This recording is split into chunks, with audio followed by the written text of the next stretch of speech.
Hello, I want to talk about now instead of then. So what do I mean by that?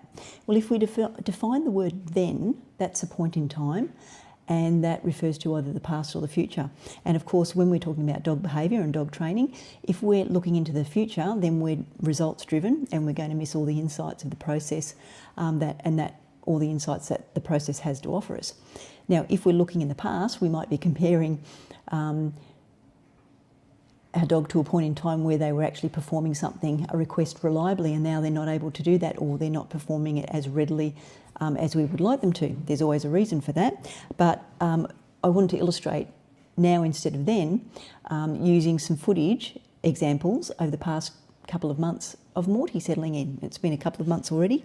Now, the first one I wanted to go through was with respect to how we set the house up, and I'm talking about barriers. So this is how it started off, a barrier at the bottom of the stairs, there's another one there, and there's another barrier into that area where the birdcage is, and Morty is having a bit of a snoop. Now, you can see that the barrier's moved over, and so we're extending the distance in the area that Morty can go into and investigate. Weeks 3 and 4, so now you can see that the barrier is open to that area near the birdcage, and Morty's actually enjoying a nice chew toy just around the corner there, even though Bruce is singing intermittently and he's not really worried about that. And I've got an extra visual barrier there. And once again, you can see here that we've got the barrier open again, and the towel is across the second furthest barrier there, so Morty can't see into that area because that was stimulating him as well. Now, we've got Brucer. Bruce is able to see the whole world again from that perspective. And we've got the barrier open, the towel folded over one half, and both of the dogs, Marco and Morty, are foraging. And that's a regular routine that we do in the morning. And now you can see that Morty is pretty well acclimatised to that area. And, being in that area isn't as exciting as it used to be, which could be very disturbing for Brucer because he's a small little bird, and Morty's an adolescent dog with a lot of energy. Now, the other thing is as well, every week that I'm doing the videos, of course, Marco and Morty are enjoying some food puzzle toys behind me in this area, and I put another visual barrier over Bruce's cage just to help detract away from that area. But every week, and that's another 8 weeks of a training session, if you like, of creating pleasant associations in that area, has also helped Morty to choose to be calm, but also engaged mentally in a productive way in that area that could otherwise be very detracting and stimulating to him. Now, the next lot of footage has to do with locations and resting areas, because as I've spoken about in previous videos, rest is something that our dogs need to do, and they need to do that in short cycles over the course of the day. And they don't just sleep according to our schedule, they also need their own rest during the day. So here we've got a compilation of some footage, week 1 and week 2. So we started out trying to find out the best places for a bed for Morty. So what we did is we just let things remain fluid and see how they went, and that was what Morty liked. Now, Morty's just getting used to sitting in the backyard, but look, watch his ears.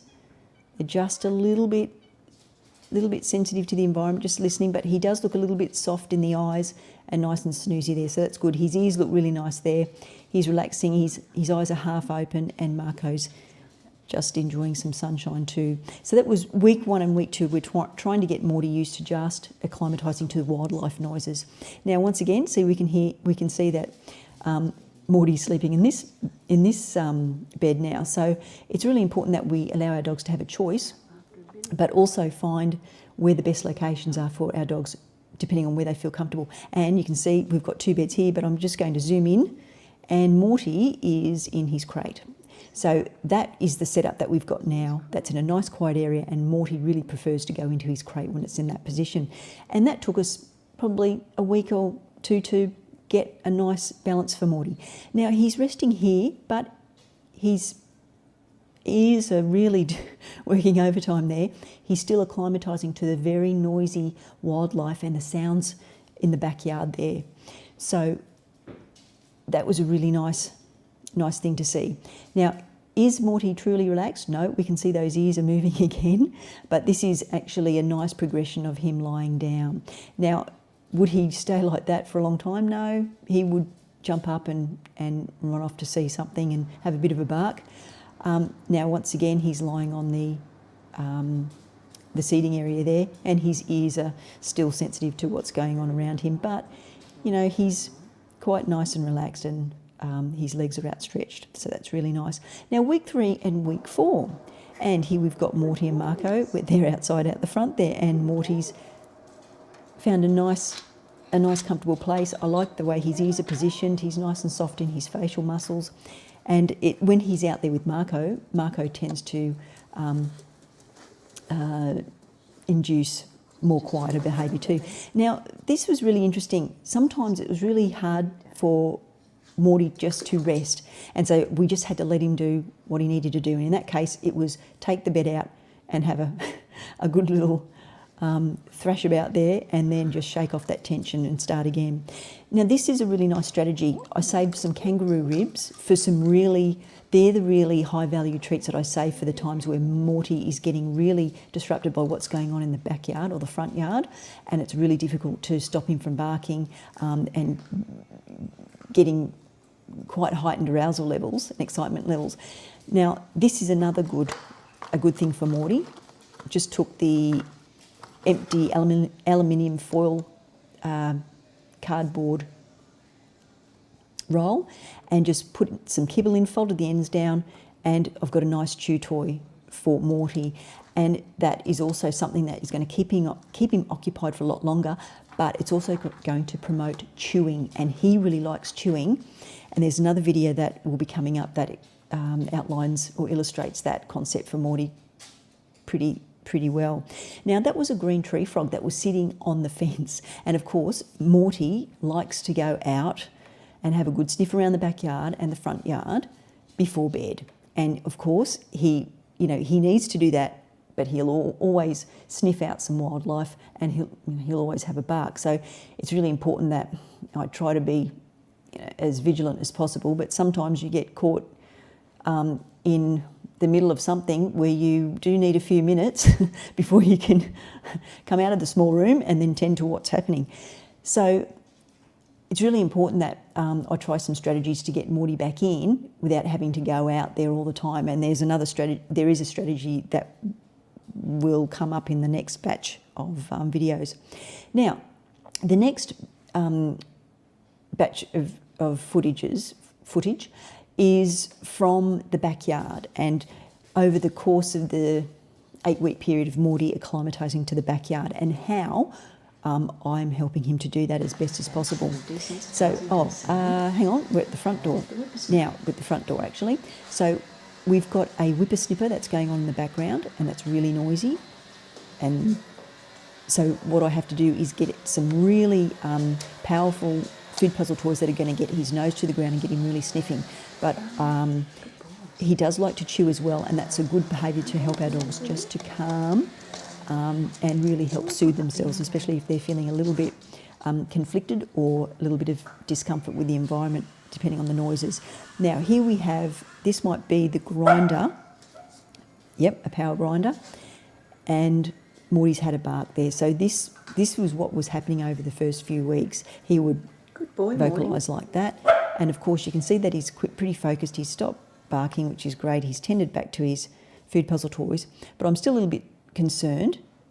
But now he's got that chew toy in his mouth, and that's nice because that's incompatible with barking. So that's why I included a chew toy, because Morty likes chewing. And hopefully he will just get ready to sit down and plop himself down, and that's nice. And I can see that his ears are held nice and just erect in their usual position, and he looks nice and relaxed. And just one thing to note, over the course of the first month, you can see that he's got an dactyl collar on there, and Marco has too. And this was another interesting thing, because at the front there was a lot of noise. And so what I did, I got him down near the back door, but then I tried to create some more white noise, background noise. So I decided to start cooking. So I had the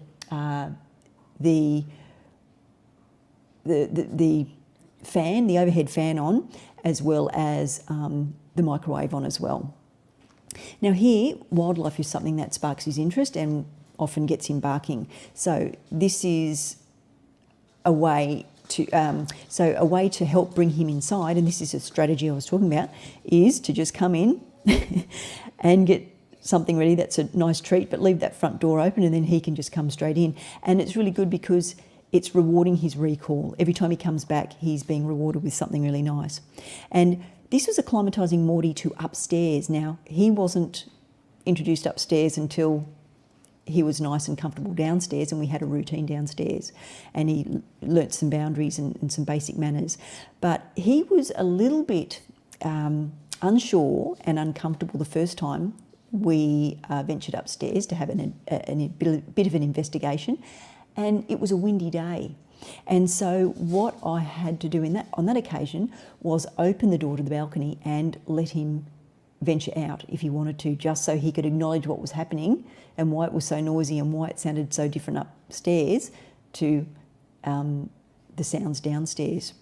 And that took him a few minutes just to acclimatise, and he was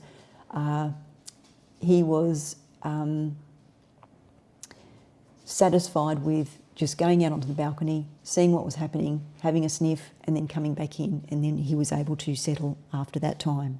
So the last footage that I want to go through is what I call under departures. So me leaving the house and Marco and Morty being alone for periods of time. So for week 1 and 2, we just started out with small departures like this, and this was only around about 5 minutes, and I just needed to go up and get a few things just at the local grocery store. So I thought I'd film the dogs, and Morty's let out a bit of a roof there.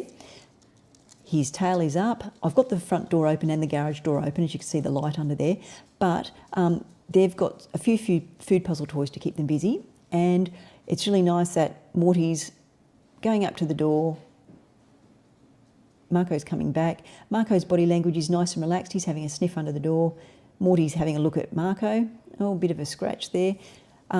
Marco's coming back. He's got his nose to the ground, so that's good. Morty looks quite comfortable there. He's just gone to get a drink of water, and I've just got home and just to see how the dogs have gone. So that's a nice greeting, and I'm just talking to the dogs while they're following me back in, because that's going to help reduce their arousal levels and reduce jumping up and down on me.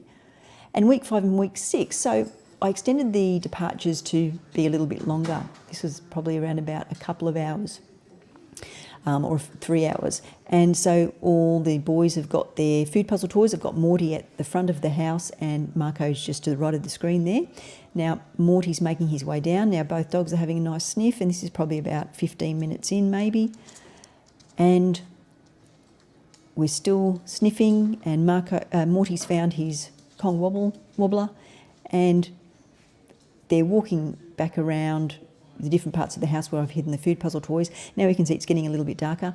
Marco's toddling back down here to see if there's anything else he can sniff out, if he's left anything behind. His body language, his ears are nice and forward, and he looks really relaxed. He's just wandering down, and his tail's just held naturally, so that's really nice. So, and over the course of the 8 weeks, we just increase those departure times gradually. So I just want to give you an idea of how much difference 8 weeks can be and can have when you're concentrating on promoting calm behaviour. You're promoting pleasant associations with different parts of your house. You're actually setting up your house so that you're allowing your new dog to investigate certain areas at a certain time, and then increasing the square footage of house over time. So, for example, downstairs first, and then introducing Morty upstairs after a couple of weeks after we're in a routine. The most important thing is also developing strategies for Morty's recall when he's running down to the side gate, wanting to have a bark if something's going past, or skateboards are going past, or people are having a bit of a laugh and arriving, and cars arriving and things like that. So those are new sounds to Morty, so he startles to those, but getting him to come back using different strategies, as I showed with the snuffle mat and with Marco, is really helpful because Morty is being rewarded for coming back. So that's that's very important. So I would say that over the past 8 weeks, you don't really notice how much progression you've made unless you're actually video recording like this. And so I would urge you just to see for yourself if you have a new dog, or just if you do have a dog or dogs, promote calm behaviour and provide food puzzle toys in different areas of the house for all of your dogs, and do that at random times of the day. And do that for a week, promoting calm behaviour, giving your dogs a choice of beds, setting the atmosphere up so it's nice and ambient, turning down lights off, putting lamps on instead to create an atmosphere of calm, and see the results over a week. And I'm sure you'll be very surprised at how your dog is responding to you in everyday situations. So that was Morty's 8-week adventure with us, settling in with us. So I'm not sure what the next 8 weeks are going to bring, but from what I'm seeing now, he's still in his adolescent phase, but there are some behaviours that are still lingering that I'm just going to have to keep an eye on, because it may be that is a genetic contribution to Morty's behaviour, and that's not something that I can train out of him. It's something that I will have to manage. But anyway, we'll investigate those into the future a little bit further, and maybe I might do a summary video on that as well. So in the meantime, focus on now instead of then, being in the present moment rather than thinking about the past or the future, what's gone before and what you want your dog to do, because as I mentioned, if you think into the future, you'll be results driven and you're going to miss all of the insights that this process over the past 8 weeks has actually shown me very, very nicely with helping Morty settle in with us. So I hope you enjoyed the videos, and we'll talk again soon.